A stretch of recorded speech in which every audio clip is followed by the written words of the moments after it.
Welcome friends. आज हम FPSC lecturer physics का पेपर डिस्कस करते हैं जो 31 दिसंबर को हुआ था। आपको पता है कि फ़िज़िक्स से आते हैं 50 क्वेश्चन, हम उसको डिस्कस करते हैं। Question number 1 is the force due to which work done around a closed path is zero in a field that force is called. Option है conservative force, non conservative force या drag force या none of these. इसका जो right answer है वो है conservative force. तो आपको पता होना चाहिए कि नॉन कंजर्वेटिव फोर्स भी क्या होती है, ठीक है ना। तो एक आपको बता दूं, नॉन कंजर्वेटिव फोर्स और कंजर्वेटिव फोर्स का जो बेसिक जो है ना असूल, वो याद रखना।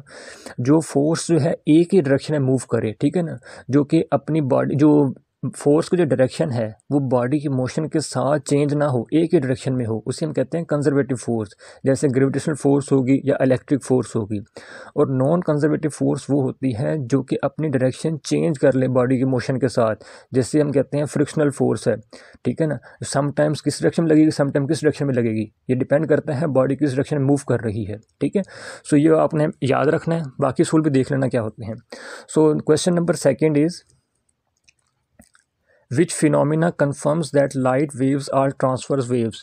ऑप्शन है इंटरफेरेंस, फोटोइलेक्ट्रिक इफेक्ट या पोलराइजेशन या नन ऑफ दीज। इसका जो राइट आंसर है वो है polarisation. The next question is if dielectric material is placed between the plates of the capacitor then its capacitance will decrease, increase, remain constant या none of these. देखो इसका जो right answer है वो है इंक्रीज। या आपको थोड़ा सा बता देता हूँ, आपको पता है कि फार्मूला क्या होता है कैपेसिटेंस ऑफ द कैपेसिटर का पैरेलल प्लेट का, ए एप्सिलॉन नॉट ओवर डी। जब हम डाइलेक्ट्रिक प्लेस करेंगे तो इसकी कैपेसिटेंस बढ़ जाएगी कितनी, एप्सिलॉन आर, जिसे हम कहते हैं dielectric constant of the capacitor, ठीक है। तो कैपेसिटेंस क्या होगी, बढ़ जाएगी। ये भी आता है कितनी बढ़ेगी, जितना डाइलेक्ट्रिक कांस्टेंट होगा उस डाइलेक्ट्रिक मटेरियल का, ठीक है, उतनी बढ़ेगी। हमारा नेक्स्ट क्वेश्चन है पॉइंटिंग वेक्टर डिस्क्राइब्स। ऑप्शन है electric density, electromagnetic energy, rate of flow of electromagnetic energy per unit area या नन ऑफ दीज। इसका जो राइट आंसर है वो है rate of flow of electromagnetic energy per unit area. Okay, आपको ये पता होना चाहिए इसका फार्मूला भी क्या होता है और इसका यूनिट भी पता होना चाहिए। हमारा नेक्स्ट क्वेश्चन है capacitance of a parallel plate capacitor depends on. Option है charge, distance between the plates, both of these या नन ऑफ दीज। देखो इसका जो राइट आंसर है वो है डिस्टेंस बिटवीन द प्लेट्स। आपको फार्मूला पता है, मैंने अभी बताया है, C is equal to A epsilon naught over D, ठीक है ना। या तो वो एरिया पे डिपेंड करेगा प्लेट्स के या डिस्टेंस पर, ठीक है, चार्ज पे डिपेंड नहीं करता, ठीक है। यहाँ एरिया आया नहीं है ऑप्शन में, ऑप्शन में क्या है, सिर्फ डिस्टेंस है। तो आंसर क्या हुआ, डिस्टेंस बिटवीन द प्लेट्स पे डिपेंड करता है, चार्ज पे डिपेंड नहीं करता। राइट आंसर क्या हुआ, बी। हमारा नेक्स्ट क्वेश्चन है those materials that contain ionic bonds should have. Option है low melting point and low freezing point, high melting point and high freezing point, atoms, इनमें atoms are weakly connected या none of these. इसका जो right answer है वो है high melting and high freezing point होता है आयोनिक कंपाउंड्स का, आयोनिक बॉन्ड्स जिनके होते हैं, ठीक है। जो जिन मटेरियल आयोनिक बॉन्ड होते हैं ना उनका हाई मेल्टिंग पॉइंट और हाई फ्रीजिंग पॉइंट होता है। हमारा नेक्स्ट क्वेश्चन है if atomic radius of iron is 0.12 angstrom, इसको कहते हैं 10⁻⁻10 कहते हैं इसको, ठीक है, which has BC structure then its lattice constant. आपको लेटेस्ट कांस्टेंट क्या होता है ये मैंने बताया हुआ है, ये अपनी वीडियो में जो सॉलिड स्टेट फिजिक्स के 50 इंपॉर्टेंट क्वेश्चन है। इसका मतलब होता है the distance between two consecutive latest points और लेटेस्ट साइड्स, इसका लेटेस्ट कांस्टेंट। इसका जो ऑप्शन है 0.24, 0.28, 2.4 या नन ऑफ दिस। ये एक वाहिद क्वेश्चन था जो कि कैलकुलेटर से हल होता था, ठीक है ना, वो कैलकुलेटर अलाउ भी था। इसको सबसे पहले आपको फार्मूला आना चाहिए था। इसका आंसर तो है 0.28। इसका फार्मूला को BCC का तो स्ट्रक्चर BCC था ना, तो आपको बाकियों को पता होना चाहिए कैसे निकालते हैं लेटेस्ट कांस्टेंट। तो BCC का फार्मूला ये है A is equal to 4R3, ये 1/2, ठीक है ना, इसकी पावर 1/2, 3 की पावर। अब यहाँ R हमें दिया गया है 0.12, यहाँ आप R की वैल्यू पुट करो, ठीक है ना, इसको सॉल्व करो तो लेटेस्ट कांस्टेंट का फार्मूला क्या हो जाएगा 0.28 एंगस्ट्रॉम या 10⁻10 मीटर, ठीक हो गया। हमारा आंसर क्या हुआ, बी। हमारा नेक्स्ट क्वेश्चन है which of the following materials can conduct electricity, graphite, diamond या आयरन ऑक्साइड या नन ऑफ दीज? इसका जो राइट आंसर है वो है ग्रेफाइट। हमारा नेक्स्ट क्वेश्चन है which of the following materials has direct band gap? Silicon, germanium या गैलियम आर्सेनाइड या नन ऑफ दीज? इसका जो राइट आंसर है वो है गैलियम आर्सेनाइड का डायरेक्ट बैंड गैप होता है। ठीक है। हमारा नेक्स्ट क्वेश्चन है electromagnetic EMF induced in a coil depends upon rate of change of current, rate of change of magnetic flux या rate of change of resistance या none of these। ये आपको फैराडे लॉ पता है कि जो EMF induce होती है किस पे डिपेंड करती है? Rate of change of magnetic flux पे। राइट आंसर हमारा क्या हुआ? बी। हमारा नेक्स्ट क्वेश्चन है human bodies temperature in kelvin 37 के, 273 के या 310 के या नन ऑफ दीज? ये आपको तीनों का पता होना चाहिए। इसका राइट आंसर तो है 310 केल्विन। आपको तीनों का पता होना चाहिए। डिग्री में होता है 37, फ़ारेनहाइट में होता है 98.6 एंड केल्विन में होता है 310। ओके। हमारा नेक्स्ट क्वेश्चन है the maximum number of electrons that N orbital of an atom can have? 1, 2, 4 या नन ऑफ दीज? देखो एटम्स में जो है ना शेल्स होते हैं, उसके अंदर सब शेल्स होते हैं और उसके अंदर ऑर्बिटल्स होते हैं और एक ऑर्बिटल में 2 इलेक्ट्रॉन्स रह सकते हैं। ठीक है। और उसके मुताबिक पॉली स्क्रीन प्रिंसिपल के मुताबिक वो जो 2 इलेक्ट्रॉन्स हैं उनकी स्पिन भी ऑपोजिट होनी चाहिए। ठीक है। सो हमारा राइट आंसर इस वक्त क्या हुआ? 2 इज़ द राइट आंसर। एक ऑर्बिटल 2 इलेक्ट्रॉन रह सकते हैं। हमारा नेक्स्ट क्वेश्चन है according to Einstein's theory of relativity, which is a relative quantity? Mass, time, both of these या none of these? देखो इसका जो राइट आंसर है वो है बोथ ऑफ दीज। इसके मुताबिक दोनों जो है ना ये रिलेटिव क्वांटिटी हैं, जबकि क्लासिकल कहता था कि दोनों कांस्टेंट है। सो हमारा राइट आंसर क्या हुआ? सी। हमारा नेक्स्ट क्वेश्चन है The physics which cannot explain the phenomena consisting of microparticles is quantum mechanics, atomic spectra, classical mechanics या none of these? इसका जो राइट आंसर है वो है क्लासिकल मैकेनिक्स। हमारा नेक्स्ट क्वेश्चन है Maxwell Boltzmann statistics apply to explain the phenomena of gas molecules, electrons in solids या photons and phonons या नन ऑफ दीज? देखो आपको पता होना चाहिए ये जो मैक्सवेल बोल्ट्जमैन स्टैटिस्टिक्स है ना ये अप्लाई होता है गैस मॉलिक्यूल्स पर। ठीक है। इनके जो गैस मॉलिक्यूल्स के फिनोमिना को एक्सप्लेन कर सकता है। जबकि इलेक्ट्रॉन्स जो है ना सॉलिड में इलेक्ट्रॉन्स होते हैं फर्मियंस और इलेक्ट्रॉन्स इन सॉलिड इसको एक्सप्लेन करता है फर्मी ड्राग स्टैटिस्टिक्स। और ये फोटॉन्स और फोनॉन्स ये होते हैं बोसोन्स और इसको एक्सप्लेन करता है बोस आइंस्टाइन स्टैटिस्टिक्स। ठीक है।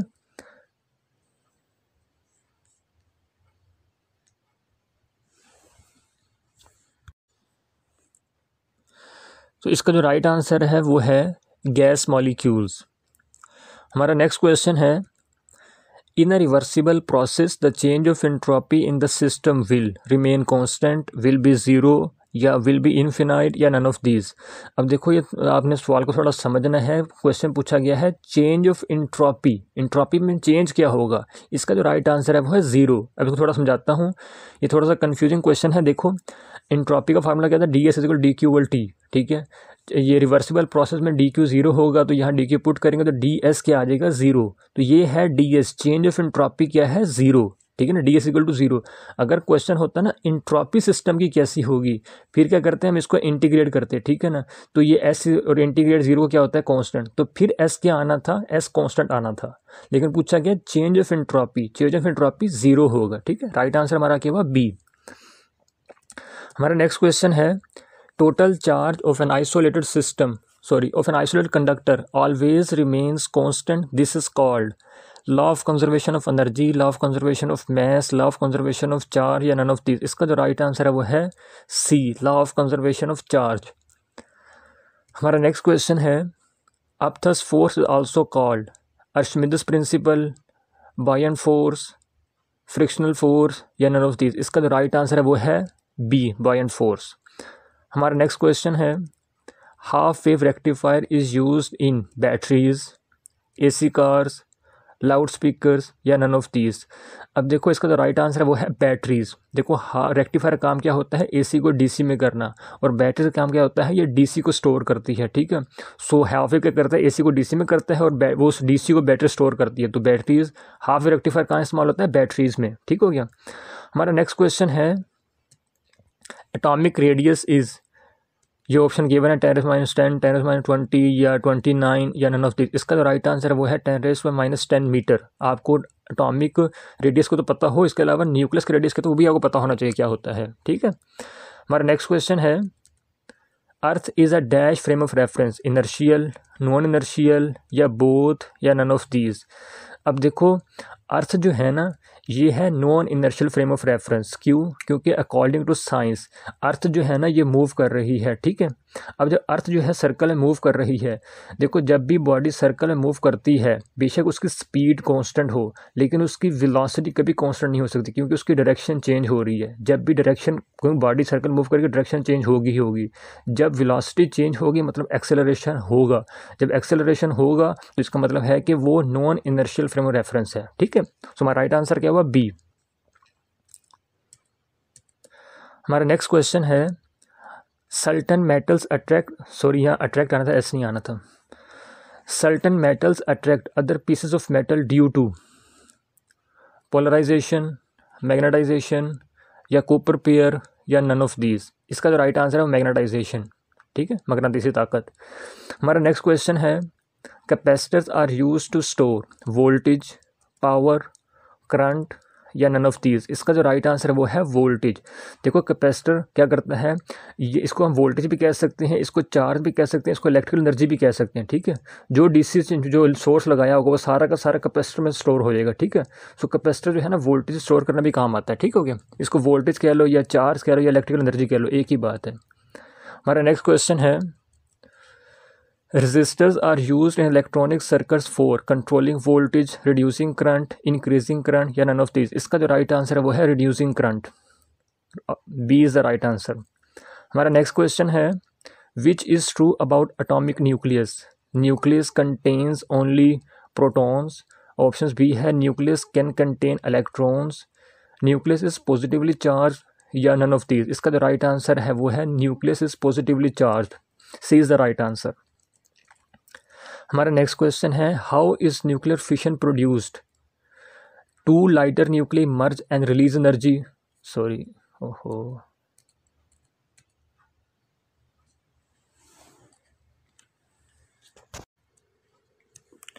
How is nuclear fission produced. Option है two lighter nuclear merge and release energy, combination of higher and lighter nuclei। In this process energy is released because of mass, because mass is converted into energy, sorry या off नहीं आना था, because mass is converted into energy या option D है none of these।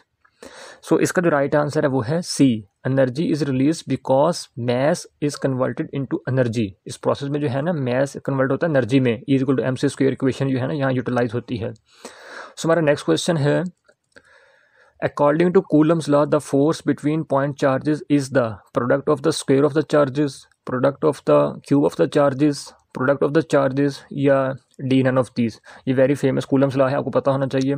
ये होता है the product of the charges, ठीक है, C is the right answer. हमारा नेक्स्ट क्वेश्चन है if a car having mass m is moving in a horizontal surface with constant velocity then the frictional force acting on it will be mg, 0, mv या none of these।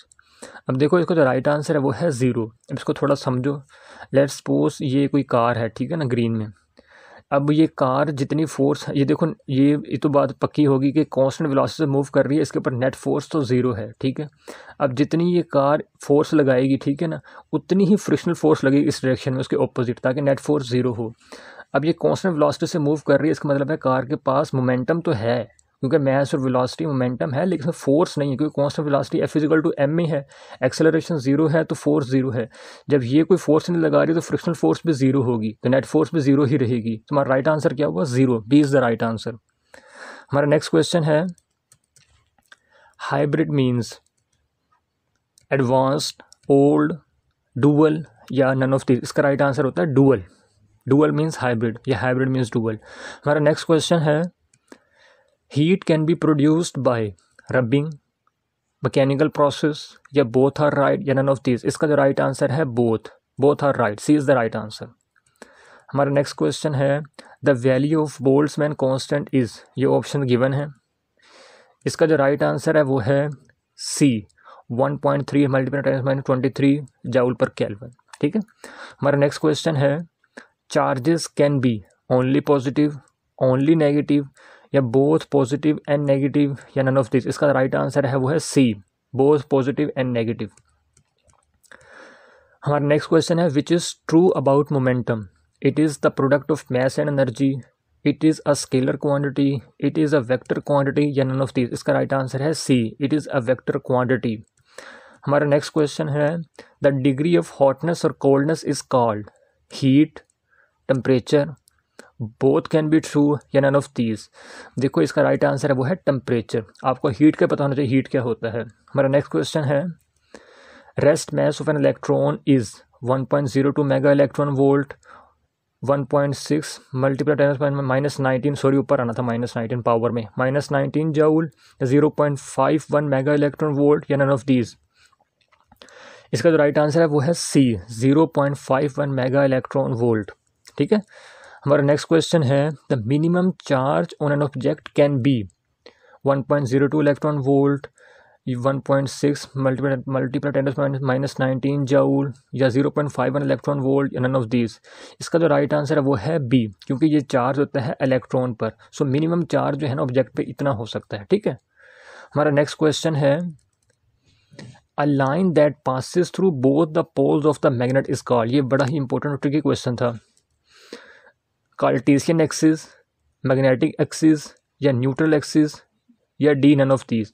वो line जो दोनों poles को connect करती है magnet को, उसे हम कहते हैं मैग्नेटिक एक्सिस। ठीक है। हमारा नेक्स्ट क्वेश्चन है after passing through convex lens light converges, diverges या बिकम स्ट्रेट या नन ऑफ दीज? इसका राइट आंसर है कन्वर्जेस। ठीक है, A is the right answer. हमारा नेक्स्ट क्वेश्चन है perpendicular resolution is called orthogonal resolution, tangible resolution, both are right या none of these? इसका राइट आंसर है ऑर्थोगोनल रेजोल्यूशन। हमारा नेक्स्ट क्वेश्चन है who introduced Kelvin scale? Option है ड्राक, Maxwell, kelvin या none of these? इसका right answer है kelvin.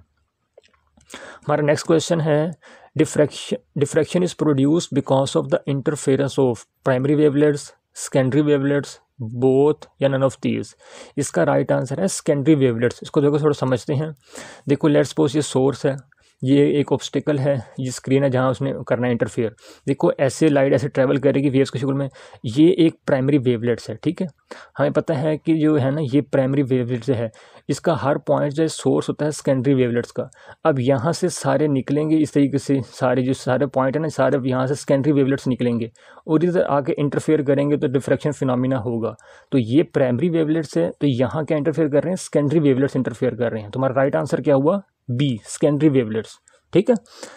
हमारा नेक्स्ट क्वेश्चन है combination of two waves gives refraction, interference, photoelectric effect या नन ऑफ दीज? इसका राइट आंसर है ऑब्वियसली इंटरफेरेंस।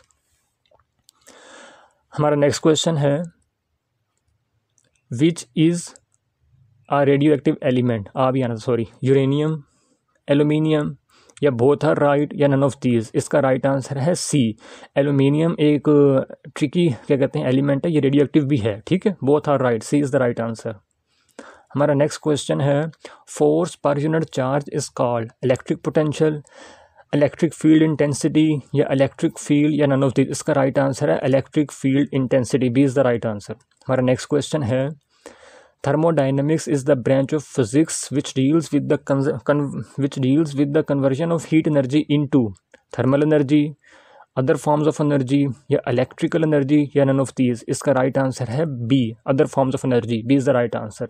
हमारा 50 और last question है इस वीडियो का bending of light when it goes from one medium to the other medium, this phenomena is called diffraction, interference, refraction या none of these? इसका right answer है refraction.